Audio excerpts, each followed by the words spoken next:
Welcome to the Cyber Operations and Risk Management briefing presented today by Team Canada. This briefing addresses potential cyber risks in the operational environment for the 5E Summit. It will provide context on any possible threats, potential damages they can inflict, and the repercussions they impose for not having required security concepts in place. An overview of our discussion today will consist of software insurance, software security assurance needs, expectations and objectives, key attributes in the software development lifecycle, supply chain risks, existing software vulnerabilities, and recommendations for mitigating them. Discussing software assurance. Now, software vulnerabilities are the result of flaws in a system infrastructure platforms and misconfigured services, applications, and other issues related to operations. One of the primary objectives of software assurance is to reduce vulnerabilities and maintain software security at acceptable thresholds. As we continuously hear about systems being breached, a question is always brought to mind. Who is responsible for it? The organizational systems or the companies that develop the software? With so many factors coming into play, such as insider threats or human error, the result requires a security development plan within the software development lifecycle. Now, using threat model principles is one method we use to assist with this process, where software should be tested and eliminated of all identified errors prior to the development and deployment. This can be challenging at times due to deadlines needing to be met, and adding in-depth software testing to the equation can be burdensome and expensive. But we do this to prioritize risks based on severity and importance by following the concepts of identifying assets, creating architecture overviews, decomposing applications, identifying threats, documenting them, and rating them according to priority and addressing the most noteworthy ones first. The Information Management Module, or IAM, and the Information Protection Policy, IPP, are both used to identify software assurance objectives in the software development process. Software objectives are used to enforce security requirements, set up feedback loops for assessing and reassessing requirements previously documented, and to modify them for continued sustainment.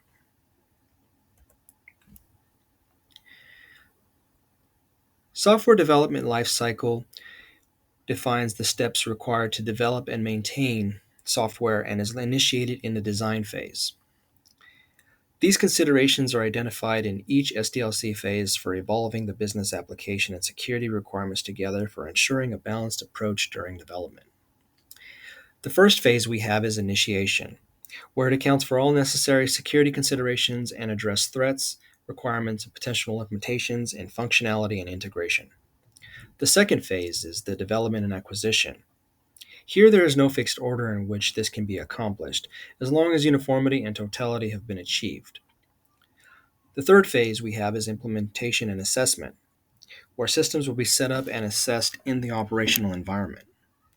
The fourth phase we have operations and maintenance, where systems are in place and operational, enhancement and modifications have been developed and tested, and hardware-software has been implemented or replaced. In the final phase, we have disposal, where systems and closeout of any contracts take place. Issues pertaining to information and system disposal need to be addressed here. And it's important to ensure that government assets are safeguarded when information systems are transferred, superseded, or no longer functional. For software development security, we want to ensure that threats to integrity, security, and availability of software applications are made known to everyone as well, as they exist in the same fashion as organizational assets and may take the form of code weaknesses that allow hackers to compromise information or information systems. Defects in software might exist because of a design flaw or an implementation weakness, or bugs at the implementation level that result in poor performance. Mitigating these risks requires organizations to not only audit their development practices, but perform multiple types of layers of testing, and define processes and procedures for assessing the security of any new software that will be implemented. Next, we have supply chain risks.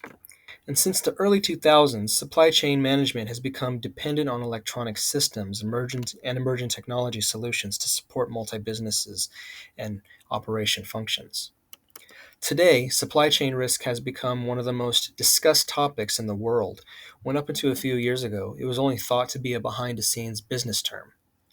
However, the recent pandemic served as a catalyst for most businesses and shined a light on the vulnerabilities in their supply chains. Today, as companies are in the recovery process of the COVID related disruptions, they have optimized their supply chains and put more prioritization in that concept. Based on our analysis, we believe the following to be of concern to our supply chains. First one we have is political unrest, which is made up of 58% of supply chain issues, according to business leaders. Cyber threats is another obvious one that we contend with on a daily basis, with the rising of Internet thing networks, connected devices and assets, and associated risks that they bring. Logistical risks are another concern, with shipping processes in recent years like maritime strikes and widespread port closures. Demand validity has also become a major problem in life cycles being shorter due to social media apps introducing new products and trends. And the fifth one that we have is lack of transparency. This has become more of an issue regarding the outside in perspective of companies and their actions in tiptoeing the line of ethical standards and labor practices. Risks that organizations, businesses, and companies contend with today are evolving and therefore are required to evolve with the times to help manage supply chain risks. Next, we have vulnerabilities in existing software. Anytime a device connects to an unsecure network, the security software is at risk of being compromised without the right protection mechanisms in place. Product weaknesses and unresolved developer issues alone would make clients and networks susceptible to vulnerabilities. The CWE has listed some of the common computer security vulnerabilities, such as missing data encryption, SQL injections, buffer overflows, missing authentication and authorization of critical functions, unrestricted uploads of dangerous file types, reliance on untrusted inputs and security decisions, cross site scripting and forgeries, and downloading of codes without integrity checks. Now, after further analysis of evidence gathered thus far, our recommendations will be to focus on mitigating vulnerabilities and risks in our security software tools and supply chain.